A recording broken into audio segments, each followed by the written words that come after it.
나도 젊을 땐 몰랐지. 내가 늙어서 이런 이야기를 하게 될 줄은. 옆집 마산댁이 그랬어. 한 번은 며느리 흉을 보다가 갑자기 조용해지더라고. 왜 그러냐 물으니 아휴 남편 흉은 쉽게 보는데 자식 흉은 마음이 아파서 말을 못하겠어. 그러더라.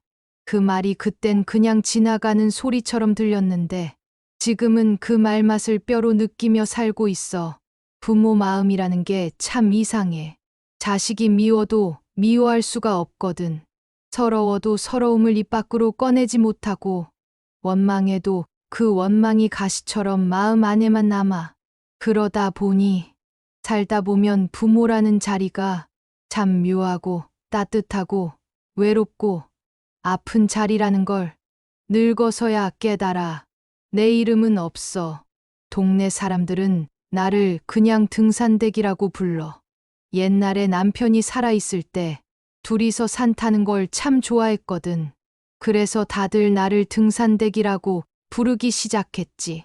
남편이 갔어도 그 이름은 남았어. 지금은 그 이름을 부르는 사람도 몇 안 남았지만 내겐 그 이름이 남편이랑 살던 시절의 마지막 온기도 같아. 나는 지금 시골 산골 마을에 혼자 살아. 이 동네는 해가 지면 정말 캄캄해. 요즘 젊은 사람들은 그런 걸 상상도 못할 거야. 우린 밤이면 도로에 가로등 하나 없지만 별빛과 바람 소리만으로도 충분히 살았거든. 혼자 있어도 안 무서웠어. 남편이 있을 땐 더 그랬지.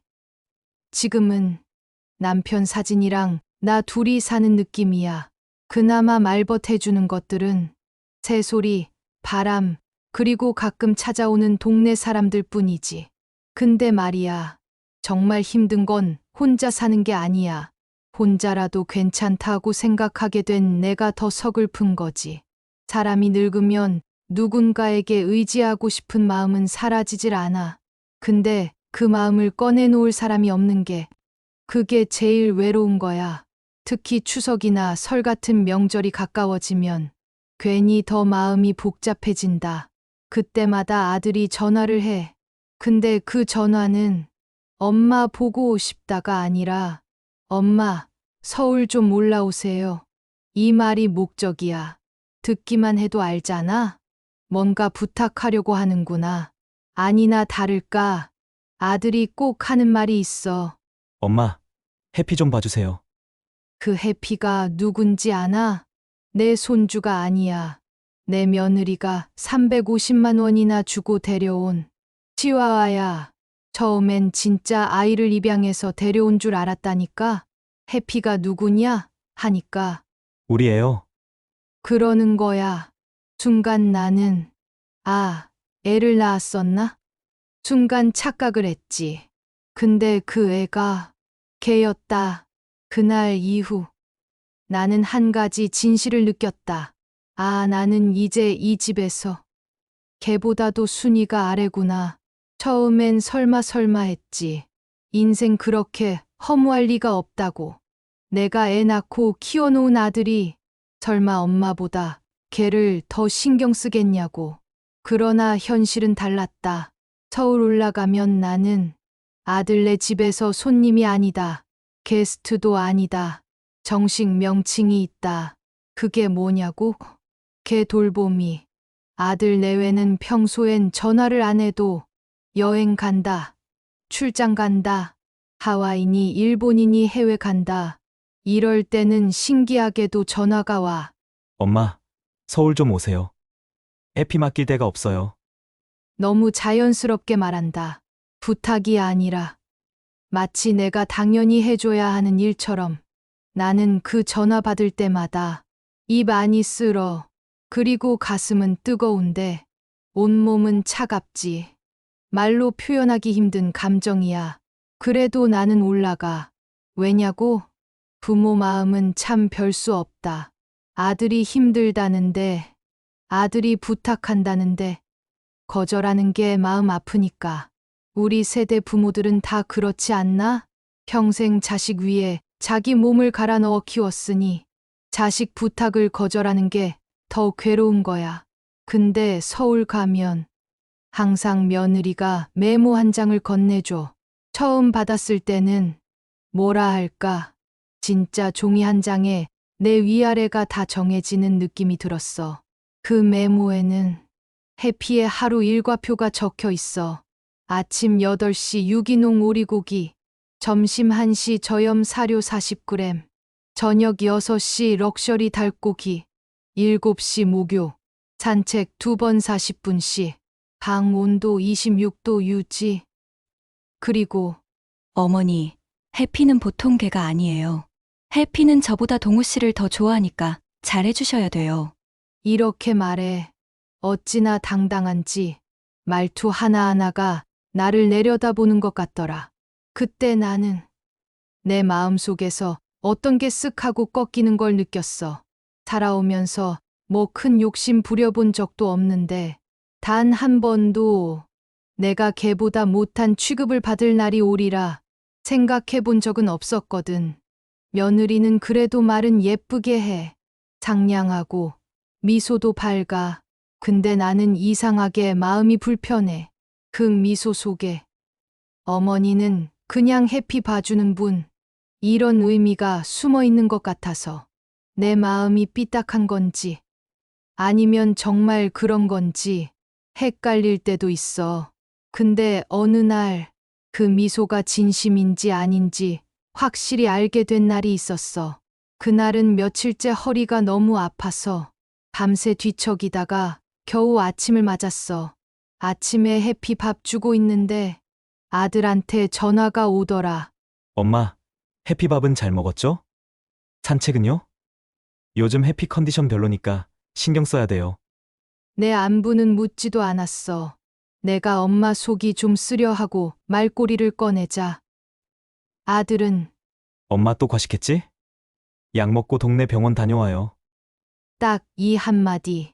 그게 다였다. 근데 그날 밤 해피가 갑자기 축 늘어져서 며느리가 비명을 질렀어. 해피가 이상해요, 동우 씨. 빨리 일어나요.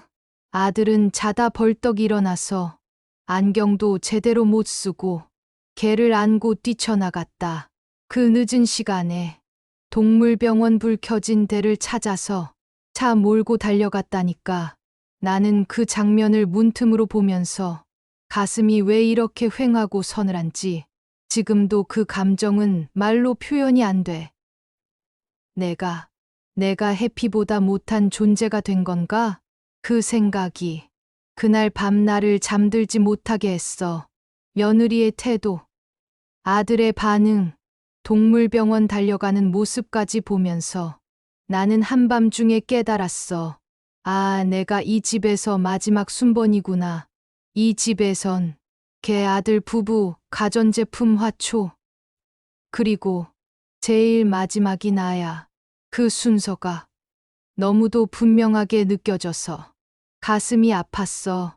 그래도 나는 내가 서울에 있는 동안 해피에게 최선을 다해 산책도 시키고 밥도 제때 주고 목욕도 시키고 근데 이런 생각이 들더라.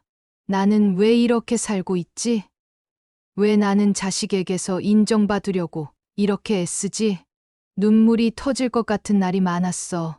근데 이상하게 눈물이 나오질 않아. 마음이 너무 꽉 막혀서 눈물 길도 막힌 것 같았어. 그러다 어느 날 해피를 산책시키러 공원 갔다가 놀라운 장면을 봤어. 유모차가 하나 둘 지나가는데 유모차에 아이가 없는 거야. 근데 그 안에 뭐가 있는 줄 알아? 개. 작은 개, 큰 개, 털북숭이 개. 아가씨들이 그 유모차를 밀고 가면서 우리 애는 오늘 컨디션이 별로예요. 우리 애는 펫호텔 갔다 오면 표정이 확 달라져요. 우리 애는 걷는 것보다 유모차가 더 좋아해요. 이런 말을 하더라고. 나는 순간 세상이 참 많이 변했구나. 그 생각이 들었어. 근데 그때 한 할아버지가 내 옆에 앉아 한숨을 푹 쉬더니 이러는 거야. 어르신, 요즘 저것들이 부모보다 개한테 더 잘하는 이유 아세요? 개가 더 비싸요. 걔 값이 얼마나 비싼데요? 나는 그 말 듣고 슬픈데 웃기기도 하고 웃긴데 슬프기도 했어. 조금 지나니 경산댁이 오더라고. 그분은 고향에서 올라와 아들 집에서 몇 년째 살고 있는데 표정이 항상 우울해. 등산대. 나도 아들 집 와서 산지 벌써 5년이요. 고향 논밭 다 팔아서 아들 아파트에 줬는데 지금은 집에서 걔 돌보는 게 내 일이요. 내가 왜 이렇게 살아야 하나? 내가 도대체 뭘 그렇게 잘못했나? 매일 생각해. 그 말 듣는데 순간 내 서러움이 입 밖으로 새어 나올 것 같아서 입술을 꼭 깨물었어. 그분은 마지막에 이렇게 말하더라. 등산대. 절대로 고향 떠나지 마. 자식 따라왔다. 뿌리도 잃고 존재도 잃고 사람도 잃는 게 이 늙은 나이여. 그 말이 내 심장에 모처럼 박혔어. 며칠 뒤 경로당에 갔는데 할머니들 얘기가 더 놀라웠어. 내 자식, 개만도 못하게 날 대해. 용돈 10만 원 주고 생색은 얼마나 내는지, 개 밥은 유기농으로 사는데 나는 찬밥에 김치 주면서도 부모 도리했다고 생색내. 이 얘기들을 들으며 나는 깨달았어.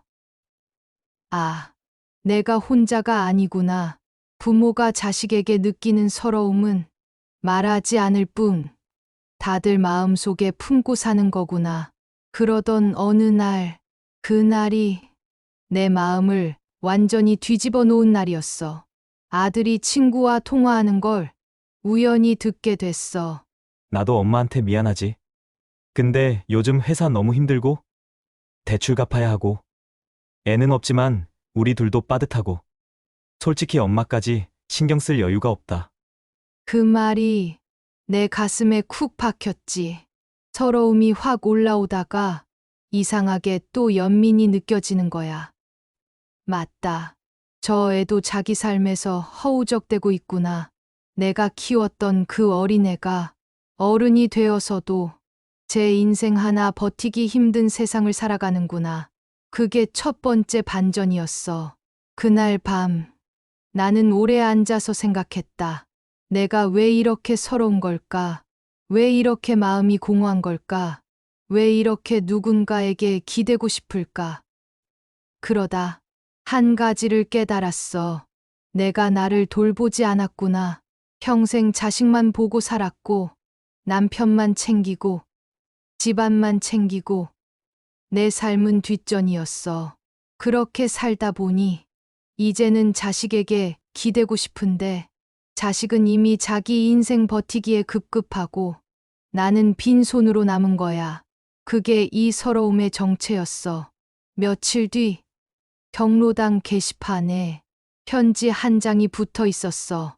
내 사랑하는 아들, 딸들아, 이렇게 시작하는 글이었는데, 늙은 부모가 자식에게 보내는 마지막 마음 같은 글이더라고. 우리가 늙어 음식을 흘려도 조금만 참아다오. 우리가 같은 말을 반복하더라도 아이 시절 너에게 동화를 반복해서 읽어주던 그때를 떠올려다오. 우리가 기술을 몰라 헤매더라도 너희와 함께 있는 것만으로 행복하다. 우리가 죽고 싶다 말해도 너무 놀라지 마라. 살아온 세월이 무겁기 때문이다. 나는 그 글을 읽고 그 자리에서 주저앉아 울 뻔했어. 눈물이 줄줄 흐르다가 손등을 타고 떨어졌어. 왜 울었냐고? 그 편지가 내 부모 마음이었고, 내 마음이었고, 내 자식 마음이었기 때문이야. 집에 와서 오래된 사진첩을 펼쳤어. 젊었을 때 사진, 아이 어릴 때 사진, 남편이 활짝 웃던 사진, 그 사진들을 보다가 거울을 보니 주름진 내 얼굴이 보였어. 근데 그 주름이 어느 하나 그냥 생긴 게 아니더라. 아프고 웃고 참고 견디고 아이 키우고 부모님 보내드리고 사랑하고 이별하고 다시 살아낸 흔적들이었어. 그 얼굴을 보니 이상하게 미안하면서도 고맙더라. 그래서 나는 결심했다. 늦었지만 이제라도 나를 조금 더 사랑하기로. 남은 시간은 나한테 쓸 거야. 평생 미뤄둔 취미, 그림 그리기든, 뜨개질이든, 무엇이든 하나 해보려고. 좋은 신발도 하나 사고, 비싸더라도 맛있는 음식도 먹고, 혼자라도 여행 한번 가보려고 해. 내 인생을 누구에게 맡기지 않고 내가 책임지기로 했어. 해피를 데리고 산책 나가도 이젠 예전처럼 억울하지 않아.